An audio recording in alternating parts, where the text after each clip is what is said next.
एक खूबसूरत मियाँ बीवी का काला बच्चा पैदा हुआ।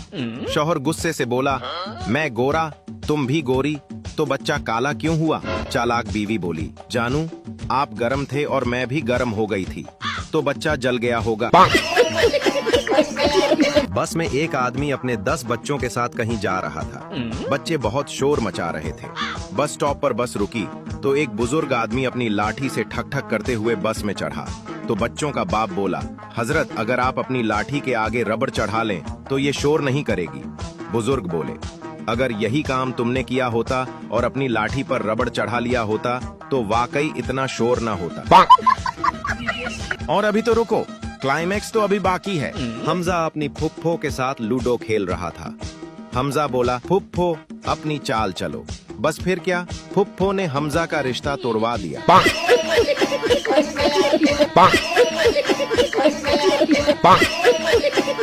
एक पागल ने दूसरे पागल से पूछा, ये सूरज रात को क्यों नहीं निकलता? दूसरा पागल बोला, क्या पता निकलता हो, इतने अंधेरे में किसको दिखाई देगा।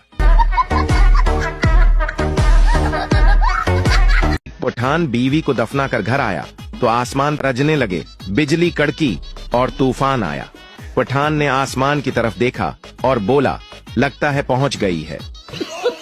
एक नशेड़ी ने अपने दोस्तों को खाने की दावत पर बुलाया। रात को अपने ही घर से बकरी चोरी की और खूब दावत की। सुबह वो घर पहुंचे तो बकरी घर में ही खड़ी थी। नशेड़ी ने अपनी बीवी से पूछा, ये बकरी कहाँ से आई? बीवी ने जवाब दिया, बकरी को गोली मारो, रात से कुत्ता गायब है। ट्रेन के एक पूरे डिब्बे में बारात बैठी थी।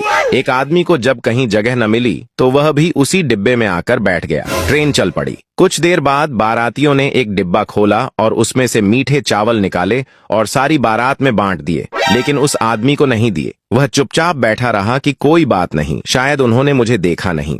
थोड़ी देर बाद बारातियों ने एक और डिब्बा खोला, उसमें से बर्फी निकाली और सबको बांट दी, लेकिन उसे फिर भी नहीं दी। उसे बहुत गुस्सा आया कि मैं भी तो इसी डिब्बे में बैठा हूँ, मुझे भी दे देते तो क्या जाता, लेकिन उसने फिर भी सब्र कर लिया। बारातियों ने लड्डू निकाले और सबको एक एक लड्डू दिया, लेकिन उसे फिर भी न दिया। अब तो आदमी का गुस्सा और बढ़ गया।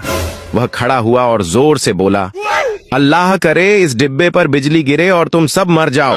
बारात में से एक समझदार आदमी खड़ा हुआ और बोला, अगर इस डिब्बे पर बिजली गिरी तो तुम कैसे बचोगे? आदमी ने मुस्कुराकर जवाब दिया, जैसे चावल, बर्फी और लड्डू की दफा बच गया था।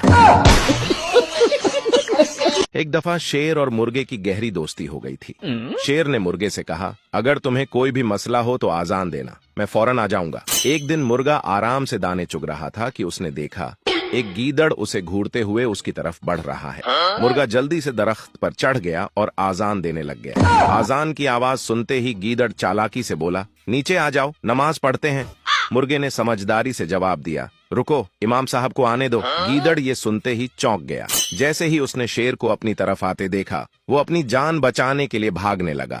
मुर्गा हंसते हुए बोला, देखो इमाम साहब आ गए हैं। गीदड़ भागते हुए पीछे मुड़कर देखकर बोला, ये इमाम हमारे फिरके का नहीं है।